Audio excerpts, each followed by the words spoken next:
Your next unforgettable experience can happen anytime. Take an Amex card with you for rewards wherever you go. Morning coffee run with an old friend? Earn cash back. Weekend getaway? Earn miles. Amex rewards your inner explorer. Learn more at americanexpress.com. Terms apply. CBS Radio Mystery Theater presents...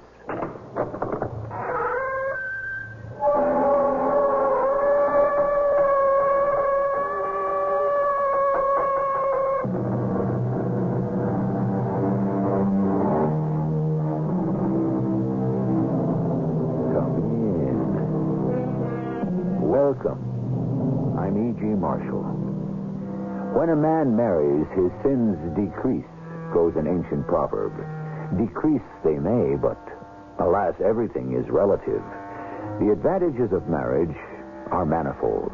The union of two people by their mutual commitment to one another is a beautiful thing. It can engender in us a new sense of responsibility. But there are crimes within marriage as well, some of which appear in the statute books, and some of which don't. Jack, dear, I'm so glad you're home. Susan, what are you doing here, in this house? This is such an attractive house. I think you owe it to me, don't you? What's that sheet of paper you've got in your hand? It's a list I've been making, a list of things I'm going to want from you. It looks long. It is. It includes just about everything I can think of, except a divorce.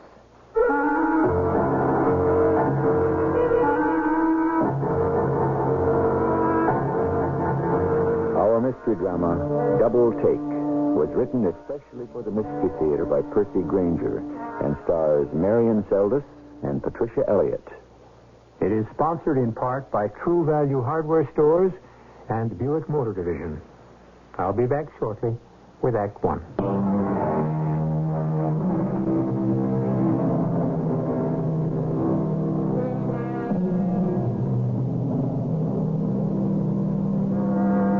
When two people take a vow to live together for life, for better or worse, they do well to realize that all successful marriages are built on compromise.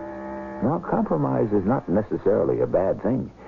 In fact, considering how rarely we are 100% in the right on any given issue, compromise is really a virtue. But there are certain necessities, we might call them necessities of the soul, which we ought never to compromise.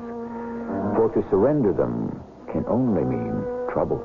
We're in an affluent suburb of Philadelphia.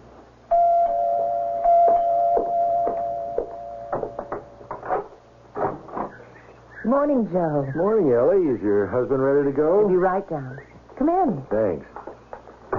Like some coffee? No, thanks. My nerves are on edge. This breakfast meeting is with our biggest client. Oh, I'm sure everything will go splendidly. Oh, by the way, I saw the review of your latest novel in the papers this morning. Congratulations. Thank you. Looks like you've got another bestseller on your hands. Yes, I suppose so. Well, you don't seem very happy about it.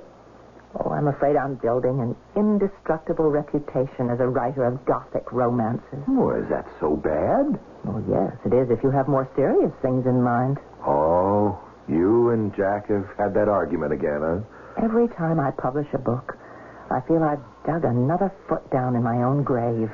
Old Jack loves the idea of being married to a writer as long as she doesn't write anything too artsy.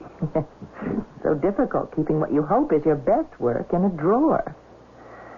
But our relationship is far more important to me than my writing, and if it requires sacrifice, well, the bigger the sacrifice, the bigger the love. Yeah. Joe, that you? Anyway, if the truth be known, Joe, I'd be terrified of showing the contents of that drawer to anyone. What if my best work isn't any good? Well, the two of you in secret conference. Jack, you ready to go? All set? Jack? Oh, I'm sorry, honey. This breakfast meeting has me in such a stir, I forgot to kiss my own wife goodbye. Pack my suitcase today, will you, Ellie? I'm flying out to Seattle first thing in the morning. Oh, all right, dear. And have a good day.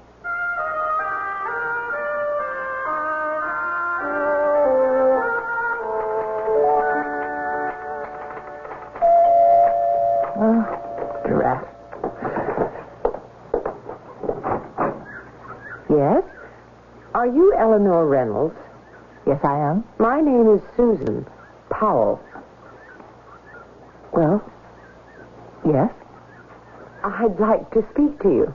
What about? Could I at least come in?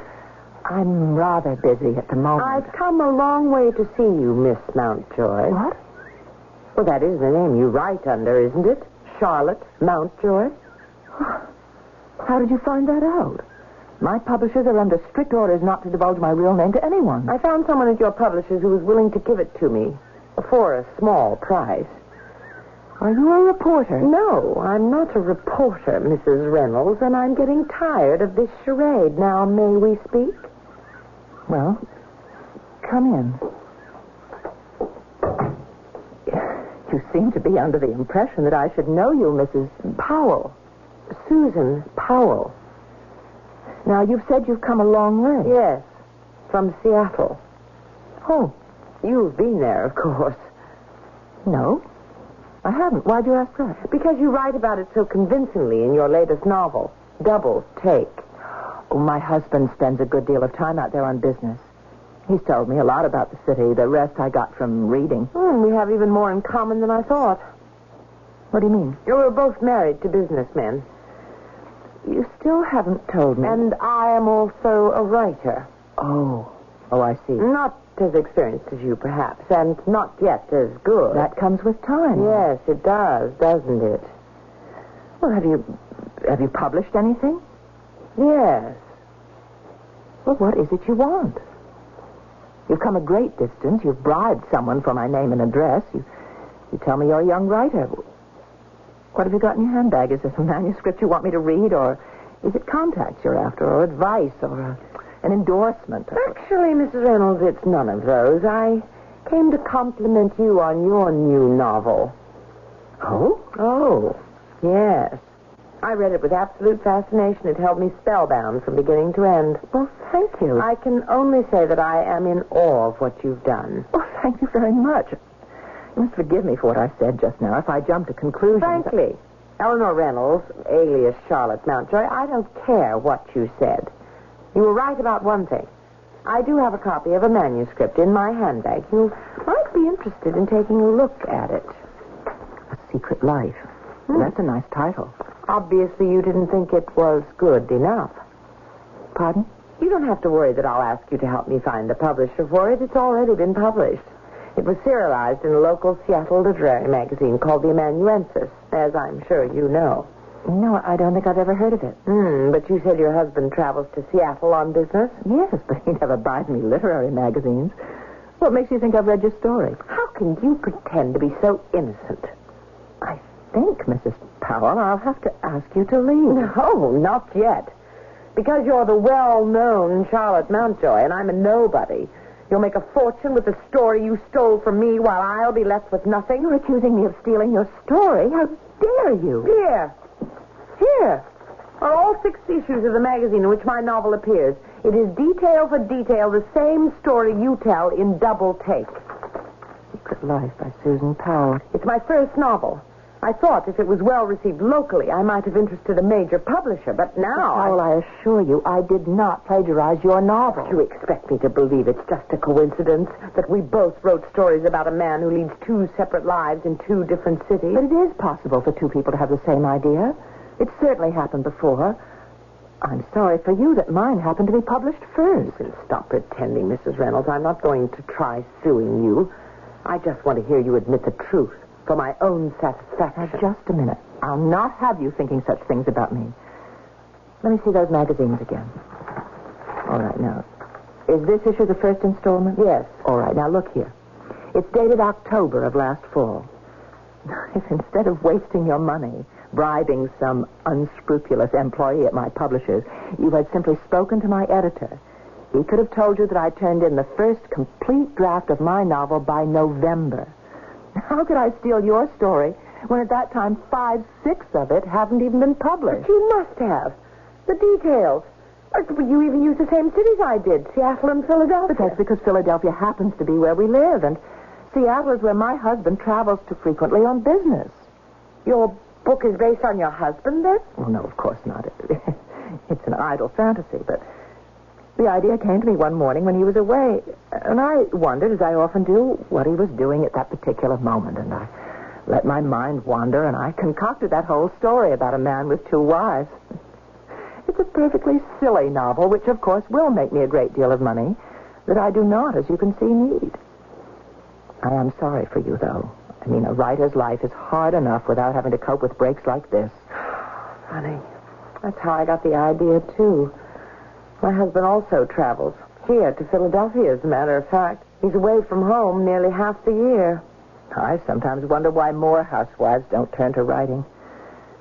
Anyway, I hope you're satisfied that I did not plagiarize your novel. It's just not fair. I worked so hard, and now I have nothing to show for it. That's not true. You always learn something from everything you write. Now, are you sure you wouldn't like some coffee? Maybe a drink? No. Thank you. I should go. Do you know anyone here in Philadelphia? No. Well, except my husband, but he's here on business. Oh, you came with him? Oh, no. No, he's been here nearly a month now. He's coming home tomorrow. Ah, so you'll fly back together. Oh, no. I'll go back tonight by myself. Why? Well, I don't know how to get in touch with him here. I don't know where he stays when he's here. Well, that's very odd. Yeah, he doesn't tell me much about his business life. Well, you should ask. Oh, too boring. No, you'd be surprised. Who knows? You might get a novel out of it. Well, perhaps our husbands will be on the same plane. Jack is flying to Seattle tomorrow, too. Your husband's name is Jack? Huh, so is mine. Really? Well, Jack, my Jack, is flying on Alhambra Airlines, Flight 101. That's Jack's flight, too. He always complains about how boring these cross-country flights are. Perhaps with your permission, I could tell him to keep an eye out for your husband. By all means, Jack would love the company. What does he look like? He's 6'2", rugged features, quite handsome, actually. Blonde hair turning gray, 48 years old. What's the matter? Well, of the man you're describing, they could almost be twins. Really? Well, here on the mantel is a photograph. It was taken a couple of years ago, but it... Mrs. Powell, what is it? The man in that picture, he's your husband? Yes.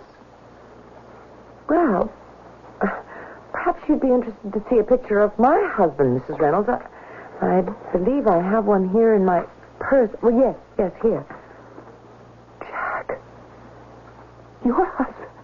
But it's not possible. I think I will take that drink after all. This isn't possible. It's a very interesting turn, isn't it? As one of the characters in our novels might say. I came here expecting to find a plagiarist, and instead, we've uncovered a bigamist. I can't believe it.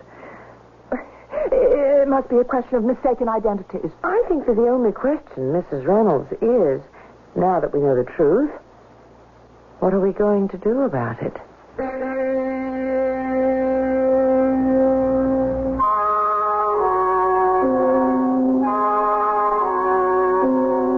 A humorist called bigamy a crime with a horrible penalty, 2 mothers-in-law. But I somehow don't feel that Jack Reynolds, and Jack Powell, too, since it now turns out they are one and the same person, will have nearly so much to fear from his mothers-in-law as he will from the wives themselves. Just what do the 2 injured ladies intend to do? We'll find out when I return with Act 2.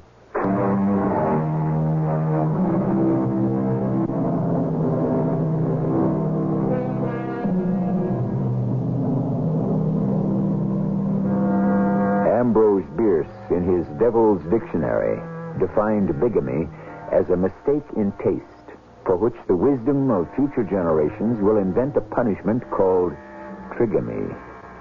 Perhaps. But Susan Powell has no intention of waiting for others to decree Jack's punishment. Nor, as we will momentarily discover, does Ellie Reynolds. Both women are believers in the old adage, let the punishment fit the crime. I don't believe it. Jack? Surely you must mean that you've just been having an affair. Mrs. Reynolds, I am not that kind of woman. Oh, I'm sorry. I didn't mean to imply... Jack and I were married 4 years ago this July. I remember. That was the year he spent the entire summer in Seattle. But we've been married 15 years. How could he do such a thing. Well, men his age often turn to younger women to take the edge off the advancing years. I'd never considered myself old, Mrs. Powell. Don't you think that under the circumstances we can call each other by our first names? Yes, I think under the circumstances that I'd prefer it. Good. And now, Ellie, let's each pour ourselves a good stiff drink of that louse's liquor and consider just what we're going to do about this situation. You mean take some kind of revenge? Certainly don't think I should just go back to Seattle and we carry on as if we knew nothing, do you? No, I guess not. I must admit I'm such a timid soul that I probably would just carry on like nothing had happened. Maybe that's exactly what we should do. What? Carry on. As if all were normal. But that wouldn't accomplish anything. It would if we switched places. You mean change houses? Jack will be coming to this place tonight. This place? And flying out to Seattle tomorrow. He expects to see you here and me there. But instead he'll find just the opposite. And we'll each pretend as if nothing's amiss. What do you think? Oh, it's positively wicked. Isn't it terrific? Yes, but what do you think he'll do? If your Jack is anything like mine, he's obsessed with his public image. His career rests on He'll it. be a nervous wreck. It'll be like a slow death. Oh, I can't wait to see the expression on his face. Come on, Ellie, show me around. Who knows? If we can pull this off, he may actually begin to think he's going crazy. And this is our cellar. You can see it's quite big. This house is very old, isn't it? Oh, yes. It's one of the original Philadelphia main line mansions. Oh. Well, a house in Seattle is very modern. Oh, what are all these rooms here? Well, they were originally servants' quarters. See up there on the wall, there's an intercom hookup to all the rooms upstairs. But these rooms are all empty. Don't you have any servants? No. Why not? Certainly the louse can afford them. No, that was my choice. I felt I should manage the house myself. No, I didn't know he was a louse until now. You ought to take better advantage. I would. The house he bought me in Seattle isn't nearly this big. I think that's everything. You know where the linens are kept. You've seen the kitchen, the garage, the grounds. But before I go, is there anything else I should know about your house? No. Oh, let me just dig the keys out of my pocketbook here. Oh, there is one other thing. Very important. I always have a bottle of wine on ice for Jack when he comes home. I know. White wine. I have it for him, too. Even though I don't drink it myself. There's a wine cellar in the basement. The key is on the ledge above the furnace. All right. But make sure you prop the door open securely. Why? Well, ever since we had the last earthquake tremor, the door hasn't hung properly. It will swing shut on you if it isn't wedged, and the handle inside is broken. Jack keeps saying he'll fix it, but he never has. I actually locked myself in there once for 3 hours. I'll be careful. Here are the keys to the house, and, this is the key to the car I rented to drive in from the airport. And your return ticket? Right here. I think the next flight to Seattle is in an hour. I'll have to hurry. I'll just pack a few things. Oh, can I send you anything? I'll call you tomorrow and tell you what clothes to send. I just had another thought. What? I think that under the circumstances, we ought to split the revenues from my new book. Well, Jack usually gets home around 6. Oh, it's barely 3 now. I don't know how I'm going to stand it until then. If this little plan is going to succeed, we'll both have to play our parts perfectly.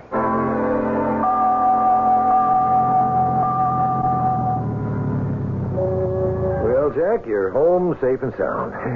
Thanks for the lift, Joe. I never thought this day would end. I think we have a very satisfied client. And I think I'm sitting next to our next executive vice president. Me? Head Dempster's moving up to the board next month, and I'll be stepping into his shoes as president. And I intend to recommend you for my job. I don't know what to say, Jack. Can you come in for a drink? Oh, I'm afraid Millie's expecting me right home. We've got company coming tonight. Well, say, would you like to come? Sure, why not? I'll see how Ellie feels, and I'll give you a call. Okay. And I'm off to our Seattle office tomorrow. Jack, you're still being careful, aren't you? Oh, don't worry, Joe. Isn't there any way out of this mess you're in? I don't want out, Joe. It's ideal. A wife in each city. But if anyone else ever finds out... Look, I keep my private life out there completely divorced from my business life. But it's only now you're in line for the presidency of the firm. No one knows about my double life except you, Joe. And you won't say anything because your promotion depends on mine. Right?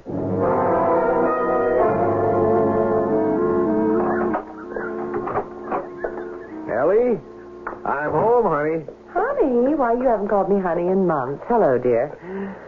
Susan. How was your breakfast meeting this morning? Were your clients all happy?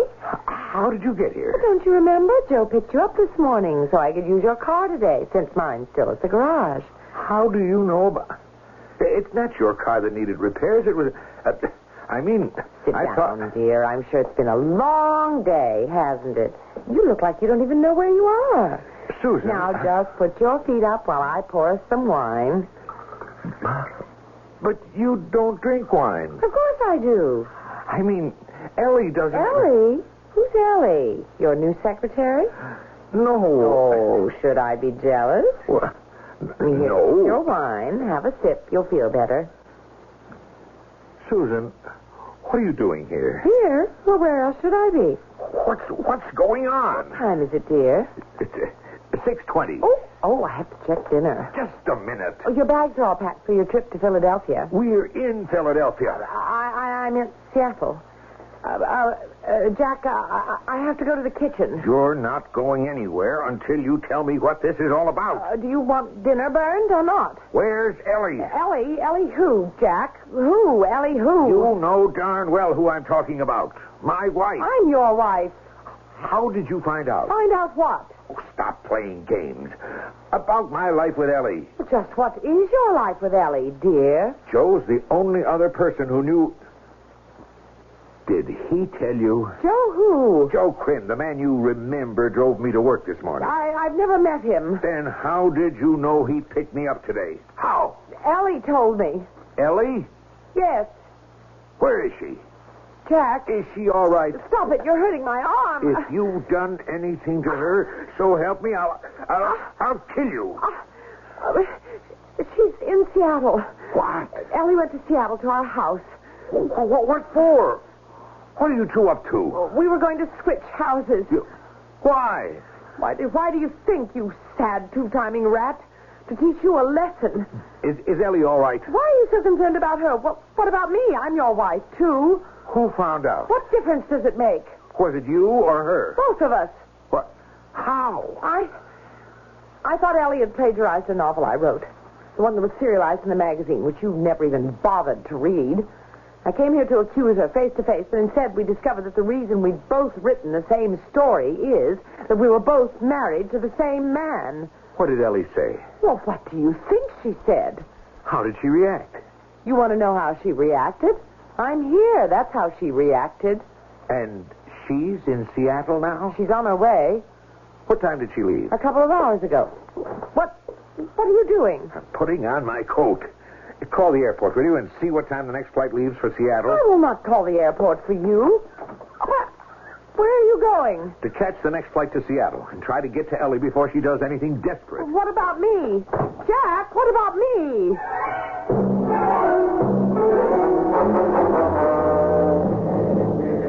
Ellie! Ellie! Ellie, open up. It's Jack. Ellie, it's me, Jack. I came as soon as I found out. Please open the door. Where are my keys? Oh, damn. I've got so many I can't find which is which. Ellie, please, open up. I've got to talk to you.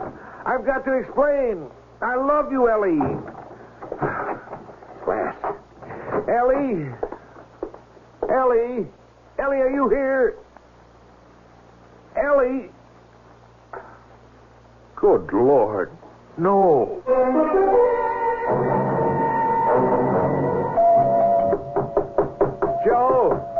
Joe, open up. Just a second. Hold your horses. Jack, what are you doing here? It's 6 o'clock in the morning. I've got to talk to you. Well, come on in. What's the matter? I'm in big trouble, Joe. Ellie and Susan found out about each other. Well, they did. How? Never mind how now. I've just been out to Seattle. And back? All in one night? Susan is here in Philadelphia. She gave me this cockeyed story about how she and Ellie were going to switch houses on me and then play innocent and watch me squirm. That sounds kind of far-fetched. It's worse than that. Susan is here, but Ellie is not in Seattle. What? I flew out there. She wasn't in the house. You sure? Positive. What does Susan say? I came straight here from the airport. Why? Joe, I'm afraid to go home. I'm afraid Susan has murdered Ellie and plans to do the same thing to me.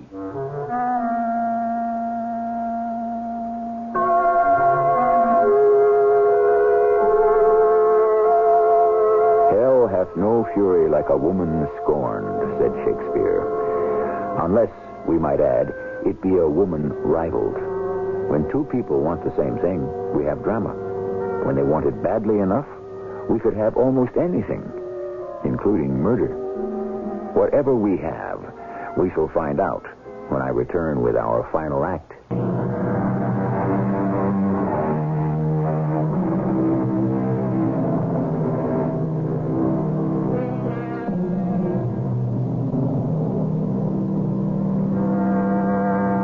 It looked for a while as if we knew what was going on.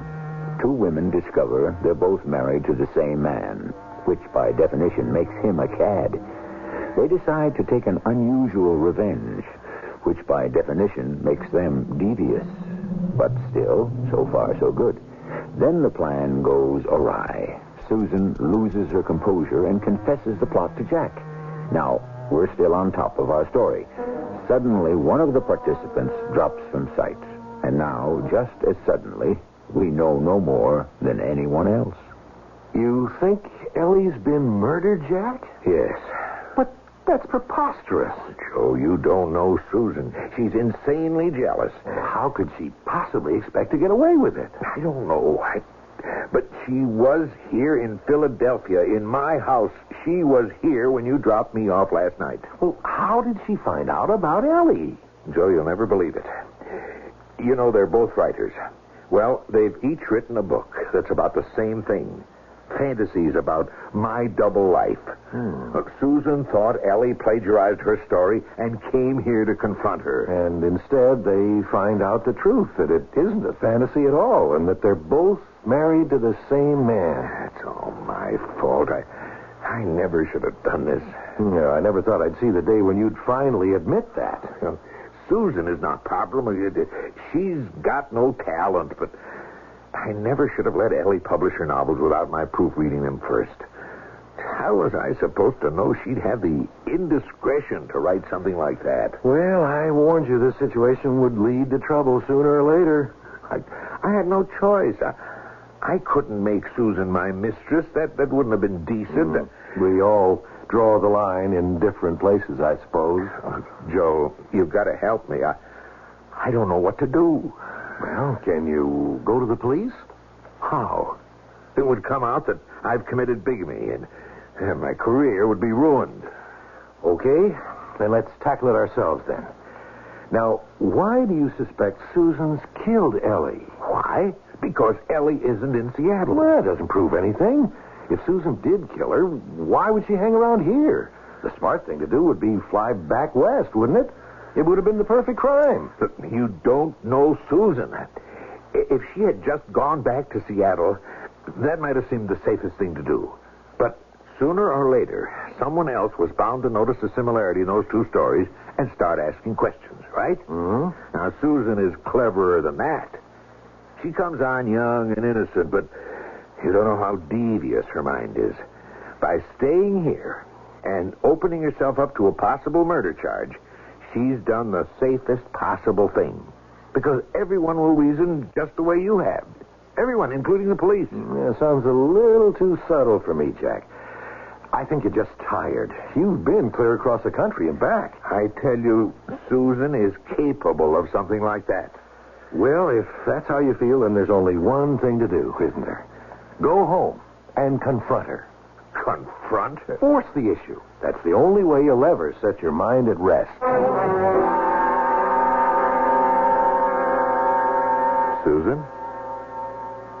Susan?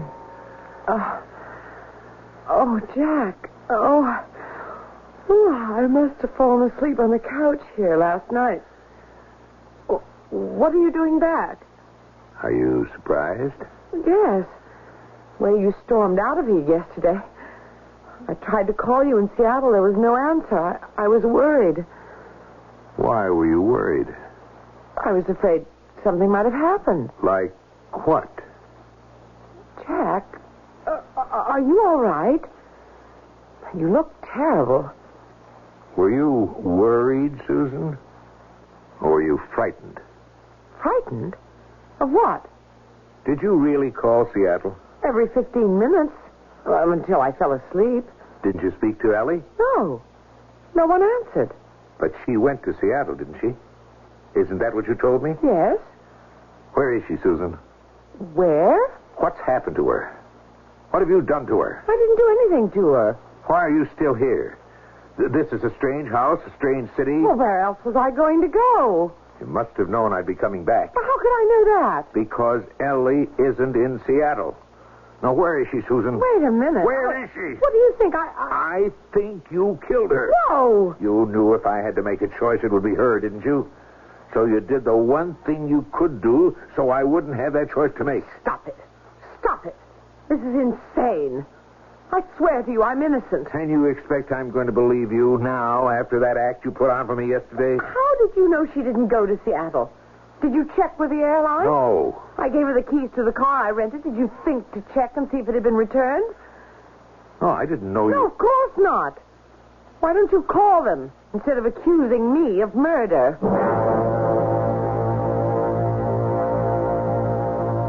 Yes, I see. Well, thank you very much. Well? Yeah. The car you rented was returned to the airport lot yesterday afternoon. And my ticket? It was used on the 4 o'clock flight. There. All right, I'm sorry. So I jumped to conclusions. Jumped to... I'm your wife, Jack. How could you suspect me of being capable of killing someone? Even a worn-out hack writer like Charlotte Mountjoy. I've been married to Ellie 4 times as long as I've been married to you. Susan, don't you forget that. She's twice the woman you'll ever be. Well, then, I won't waste any more of your time. Where do you think you're going? It's only 7 a.m. The police station is open 24 hours a day, isn't The it? police? Look, Susan, wait, Susan. Look, I'm sorry. I didn't mean what I just said. I'm tired. I worry about Ellie from force of habit. You can understand that, can't you? Look, when all this is straightened out, I'll make some settlement on her, and then you and I can be together. And do you think that she'll go for that? Of course she will. All she's ever really wanted to do anyway was write literature. She's always been happy to see me leave for Seattle because it meant she could be alone. That's why I never considered it a crime that I married you. You poor boy. Are you trying to tell me that one of your wives doesn't understand you? Okay. I deserve everything I have coming to me. But the question is, where is Ellie? Why is that the question? If she did fly out to Seattle, what could have happened to her? What was she supposed to do? About what? Oh, that scheme you claim the two of you concocted. I told you. Go to my house and make herself at home. I told her where everything was. She was even going to have your wine waiting. Wine? You told her about the wine cellar? Did you tell her about the trouble we had with the door? Maybe that's what's happened. You remember the time you got locked in there? If I'd been out of town at that time, you could have died. I'd better give the neighbors a call. Well, she couldn't possibly be in there. Why not? I didn't tell her about it. I knew the door was tricky, so I thought it was best just not to mention the wine cellar at all. Oh, she'd have found out on her own. Ellie's very thorough. But she couldn't have gotten in without the key. And you didn't tell her where that was? Of course not. I just gave her the name of our liquor store. I thought that was the safest thing to do. What can have happened to her? If you're really serious about us, why don't we just forget about her? Oh, I can't. I understand, of course. If you ask me, I wouldn't be surprised if she's disappeared on purpose. Why? Oh, women can be a lot more devious than you think.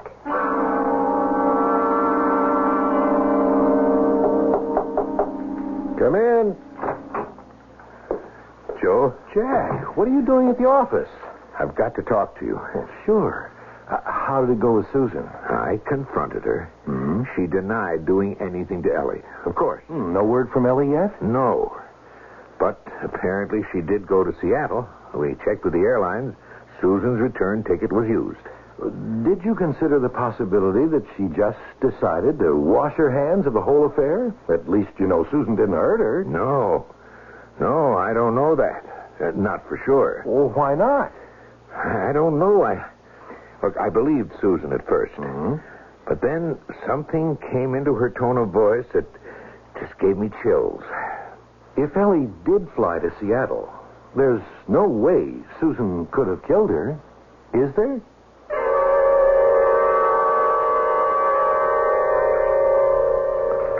What's the matter, Jack?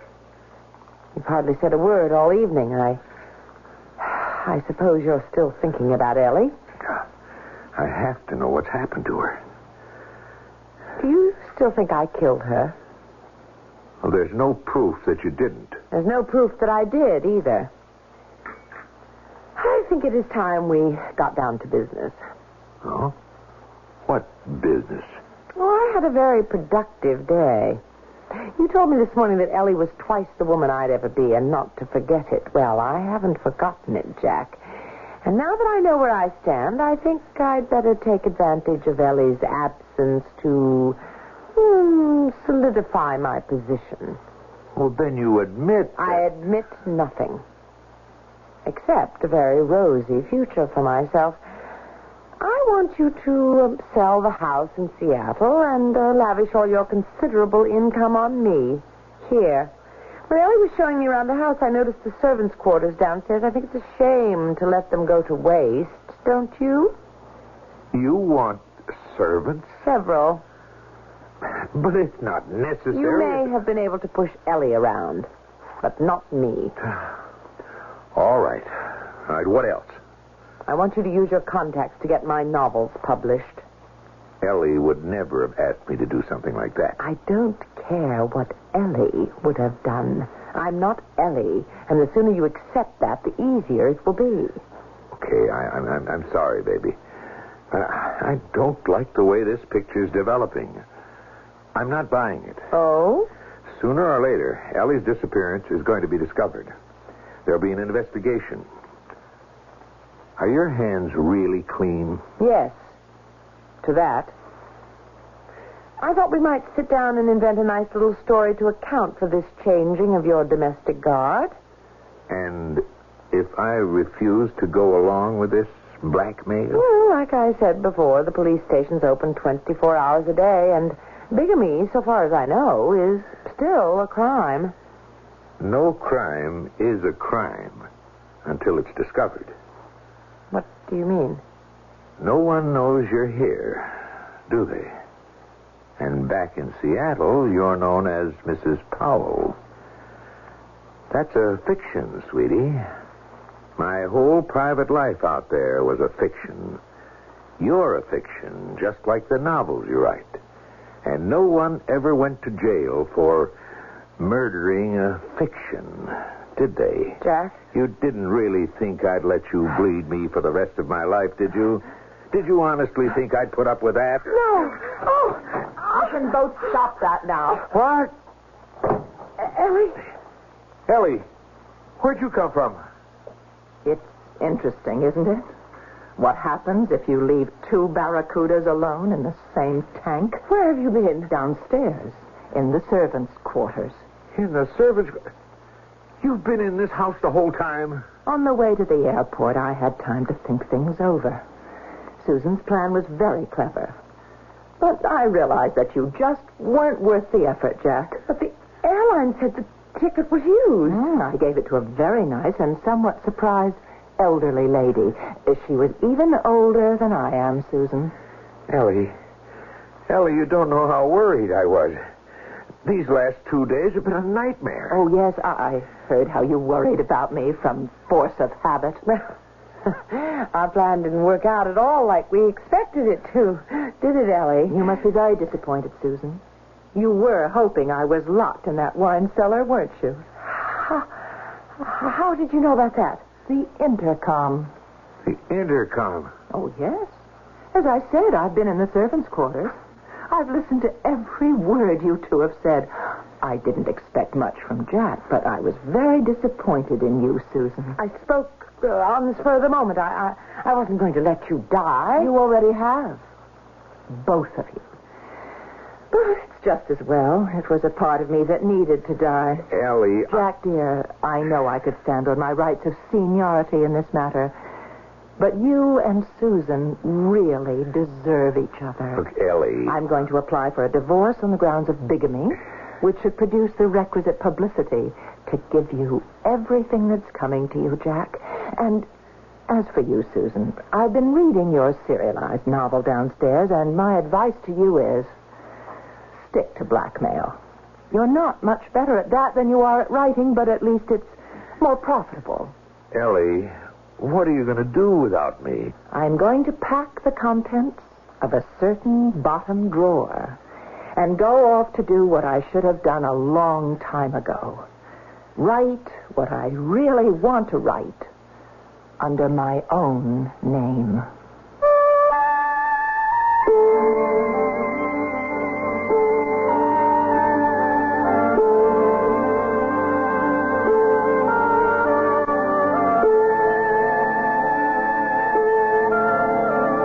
Isn't truth a wonderful thing?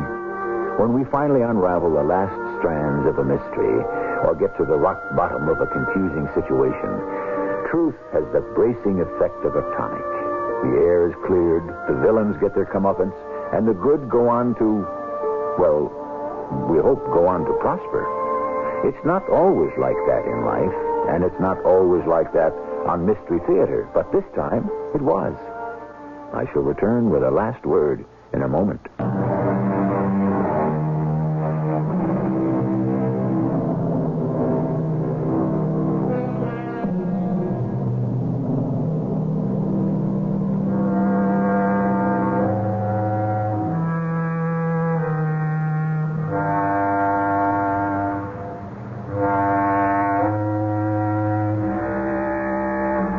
Eleanor Reynolds was living the kind of life far too many of us live. A life that was untrue to itself. Through fear and habit, she was not putting her best talents forward. It took a devastating revelation to remedy the situation. We can best applaud her action by not forgetting the lesson it contains. Our cast included Marion Seldes, Patricia Elliott, Charles Irving, and Robert Maxwell. The entire production was under the direction of Hyman Brown. And now, a preview of our next tale. Ah, Herr Dr. Carstairs, it's so good of you to come. Please be seated. Thank you, sir. Now, these three people, I trust you know them. Oh, yes. We have Fräulein Erika Bauer, we have Werner Kellner, and last but not least, Karl-Heinz Leopold. Yes.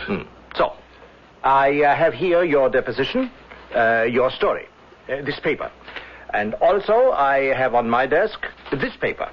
It is a deposition sworn to by this lady and these two gentlemen. Yes? Yes.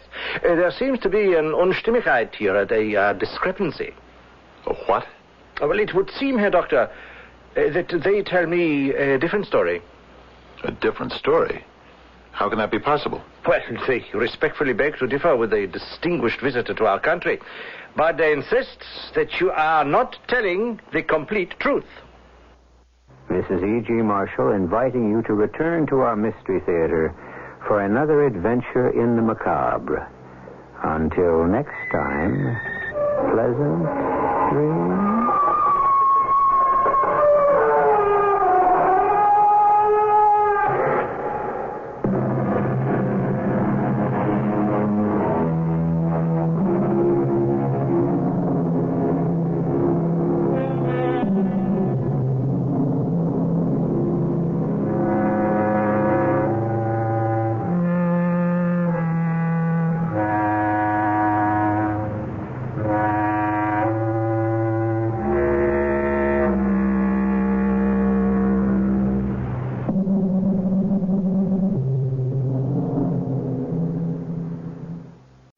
ADP, we work with more than 860,000 companies worldwide.